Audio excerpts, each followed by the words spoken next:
Au nom du Père, du Fils et du Saint-Esprit, un seul Dieu ami. Voilà, nous sommes le 16e dimanche du Carême. La guérison d'un aveugle né. Et ce jour-là, on l'appelle le dimanche du baptême. Parce qu'on a l'habitude en Égypte que tous les baptêmes se fassent le jour d'aujourd'hui. Parce qu'il y a une grande relation entre ces miracles et les baptêmes. Et la guérison de l'aveugle né a pris les mêmes étapes, les mêmes chemins du baptême. Il était aveugle né, il y a une rencontre avec le Christ, il s'est lavé à la piscine, et après, il voit. C'est la même chose qui passe le jour de notre baptême. C'est la foi, la rencontre avec le Christ. Et avant le baptême, nous sommes aveugles. Nous vivons dans les ténèbres. Et après les baptêmes, pour ça, les baptêmes, on l'appelle les sacrements de lumière, de la lumière. Et après les baptêmes, nous voyons. Avant les baptêmes, nous avons hérité le péché originel, le péché d'Adam et Ève. Après les baptêmes, nous devenons les enfants de Dieu. Et pour ça, dans l'église copte, ce jour-là, aujourd'hui, il y en a beaucoup qui aiment baptiser leurs enfants pour transformer la vie de leurs enfants des ténèbres à la lumière. Et d'ailleurs, dans tous les rites du baptême, on parle de ça. Que cet enfant, ou celui qui est adulte et se baptise, il quitte la vie des ténèbres pour vivre dans la vie des lumières, comme l'aveugle né d'aujourd'hui. Mais il y a un verset très dangereux à la fin.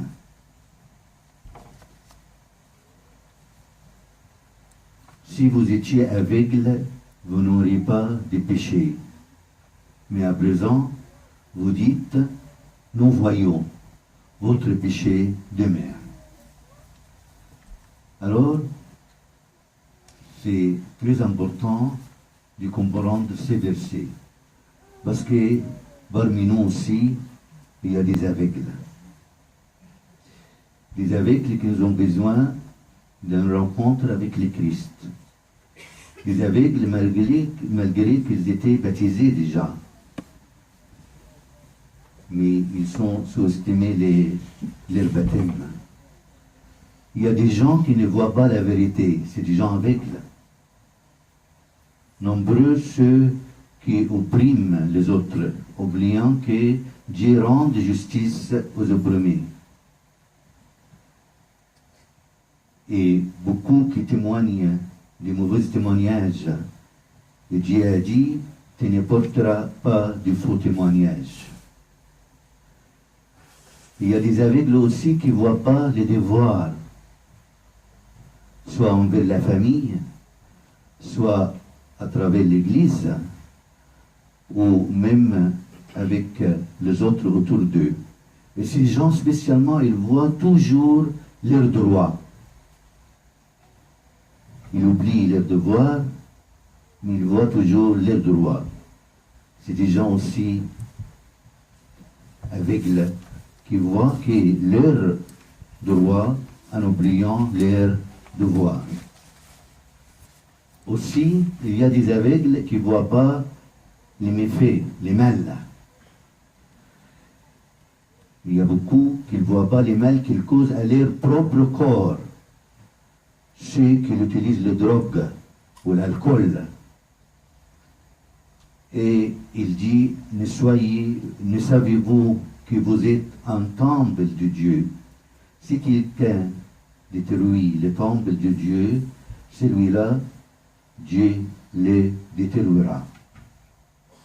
Le jour de votre baptême, le jour que tu as obtenu la lumière, tu es devenu un temple comme le sanctuaire ici. et par les drogues, par l'alcool. Tu détruis complètement ce temple, le temple de Dieu. Il y a des aveugles aussi ne voient pas leurs fautes ou leurs péchés.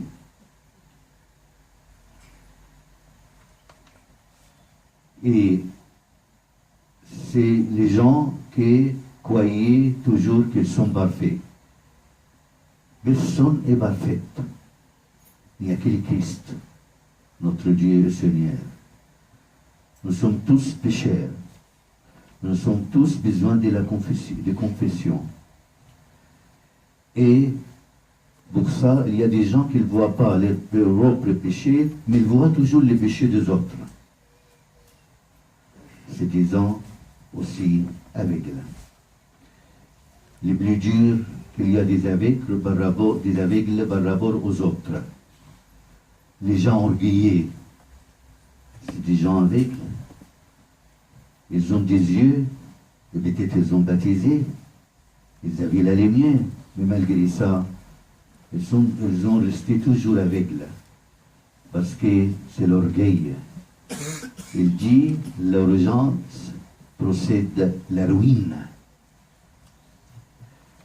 Les gens égoïstes, c'est des gens aveugles aussi, ne voient que c'est intérêt. Il dit, tout ce que vous voulez que les hommes fassent pour vous, faites-le vous-même pour eux. Mais il y a des gens aussi très égoïstes.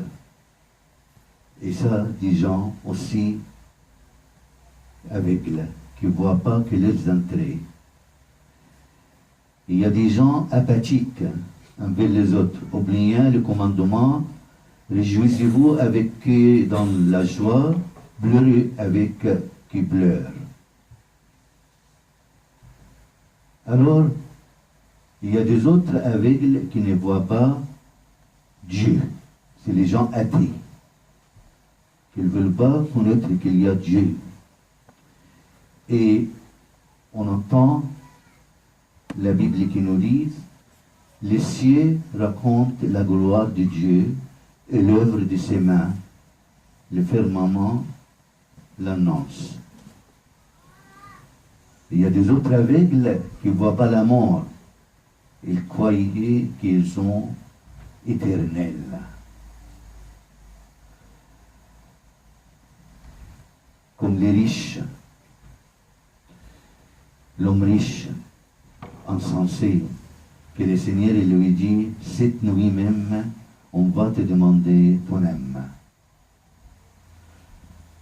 Il y a Saint Sarah, il dit chaque fois je monte une marche, je monte l'escalier, je me rappelle de la mort. Et la mort, c'est les rencontres avec Dieu. Il y a des gens, même il y a des gens, ils n'aiment pas qu'on parle de ça. Parce qu'ils sont aveugles. Il y a autre vie que la vie terrestre. Il y a la vie éternelle. Et pour ça, il y a des gens qui ne voient pas l'éternité. Il y en a beaucoup. Malgré que ils ont baptisé peut-être, ils avaient la lumière peut-être, mais ils voient que la vie terrestre sont très attachés à la terre. Ces gens-là, comme il a dit dans les versets, si vous étiez aveugle, vous n'auriez pas de péché, mais à présent, vous dites, nous voyons votre péché de mer. Dernier point, mes amis, on va parler de notre Christ, le vrai médecin. Notre Christ, le vrai médecin. Le Christ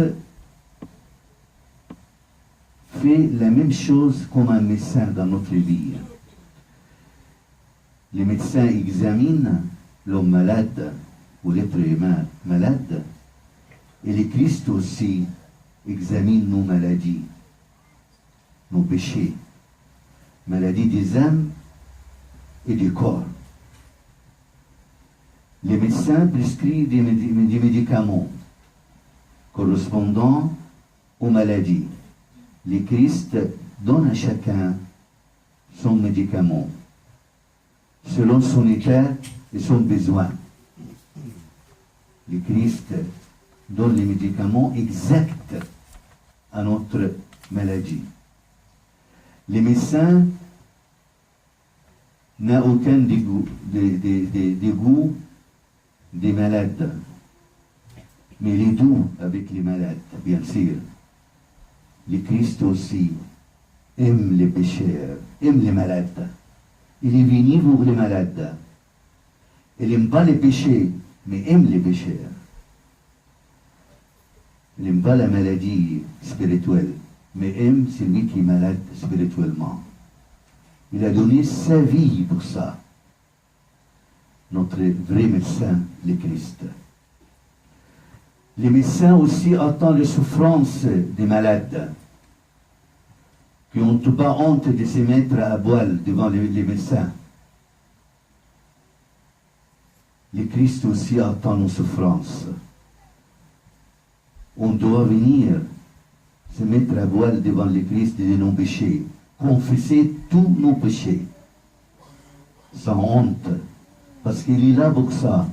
Et je répète et je dis tout le temps, l'Église, c'est l'hôpital où il y a les vrais médecins. Ce n'est pas un tribunal où il y a un juge. C'est notre médecin, le Christ. Viens de voir toi devant lui. Dis tout à lui. Et lui seul qu'il te guérit. C'est lui seul qui pardonne nos péchés. Les médecins essayent de guérir les vraies raisons des maladies. Et le Christ aussi. Et nos maladies spirituelles, c'est les péchés. Si tu confesses tes péchés, il est juste et il pardonnera tes péchés. Il te pardonnera les péchés. Le Christ, c'est le vrai médecin, mais il est très différent de nos médecins sur la terre. Parce que lui, quand il guérit immédiatement. On n'attend pas. Quand tu viens, tu confesses tes péchés, tu sors d'ici plus blanc que la neige. Tout de suite. Les médecins, quelquefois, nous avons des spécialistes, les médecins pour le cœur, pour l'estomac, pour les yeux, mais le Christ guérit toutes nos maladies, tous nos péchés. Et lui, il est spécialisé en toutes nos maladies. Il guérit toutes nos maladies. Les médecins prennent l'argent, bien sûr, mais notre Christ, notre Seigneur, guérit gratuitement. Il n'a pas besoin de nos argents. Les médecins utilisent quelquefois des moyens, des instruments, mais le Christ utilise autres moyens étonnants d'ailleurs. La boue, l'attouchement, l'ordre ou l'exorcisme. Le médecin, tu dois être là pour que tu guérisses. Mais le Christ peut nous guérir à distance. Comme il a fait avec la fille des Cananéens et comme il fait avec nous actuellement. Par nos prières, nous avons la foi que le Christ peut nous guérir de nos maladies, d'abord spirituelles et aussi psychologiques et aussi corporelles. À lui la gloire éternellement. Amen.